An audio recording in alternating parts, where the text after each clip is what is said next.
treating aging at its root cause as if it were a disease would imply giving treatments to people in good health, which raises other questions.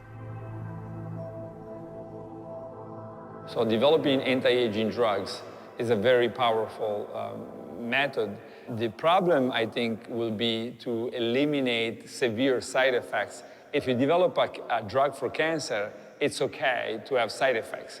You're fighting a monster. You have to, take the good and the bad. If you instead give a drug to healthy people, you cannot have that argument, right? Far removed from these ultra-modern methods, aren't there simpler, less costly methods that are available to everyone?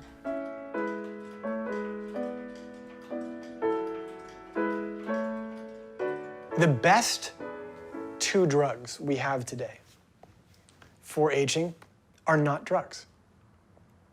The best two drugs we have are fasting and exercise. And so I use both of those. But I contend that these are the most primitive tools that we have. My own secret, I fast once a week for 24 hours, and I exercise a lot.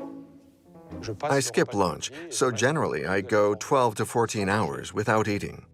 I'm doing intermittent fasting, 16 hours at least every day. I basically fast for the majority of the day and only eat my meals between a 6 and 8 hour window.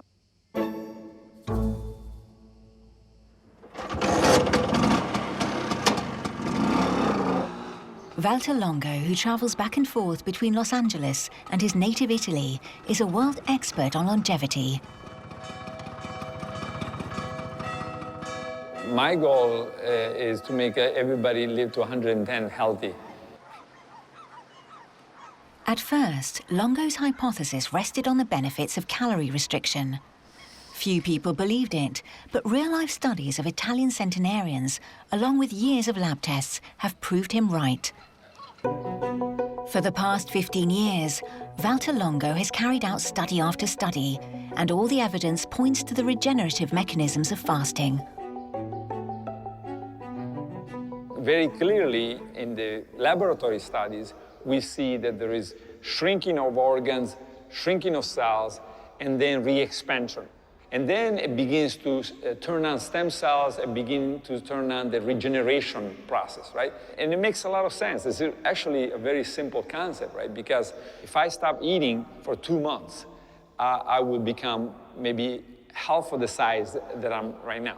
And then if I start eating again, the body has to rebuild all of that, right? So health for me, it'd be brand new. So it's very difficult to compete with that, right? To say, I'm gonna come up with drugs that are gonna rebuild health of you. But what is the impact of fasting on aging? Valter Longo subjected patients to 3 cycles of slightly adapted fasting,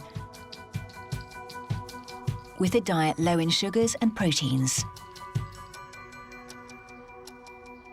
We did a clinical trial with Valter Longo in which individuals were enrolled in this 5-day fasting mimicking diet, and they went through 3 cycles of this, and we tested their biological age at the beginning of the intervention and the end of the intervention. And what we found was that this had a reduction of about 2.5 years on average for participants, even though this only took place over about 5 months.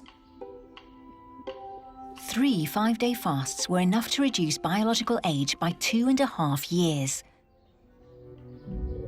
The proliferation of stem cells, the regeneration of the immune system, the elimination of senescent cells. The effects of fasting seem as effective as all the most sophisticated anti-aging methods. And so that's exactly what we were hoping for, which is it wasn't about intervening on one aspect. It was really intervening on many different systems and making what appears to be many different systems younger. It's just 3 times doing this 5-day fast. And we think that if people were to maintain this, doing this a few times a year, every year of their life, this would have a huge impact on their rate of biological aging over time. And what if fasting also acted on cognitive decline? And notably, Alzheimer's disease. Valter Longo has started clinical testing. It would be difficult to find an intervention that causes more changes in the brain than fasting does. That's why we're very optimistic, very cautiously, but very optimistic that something will happen, right?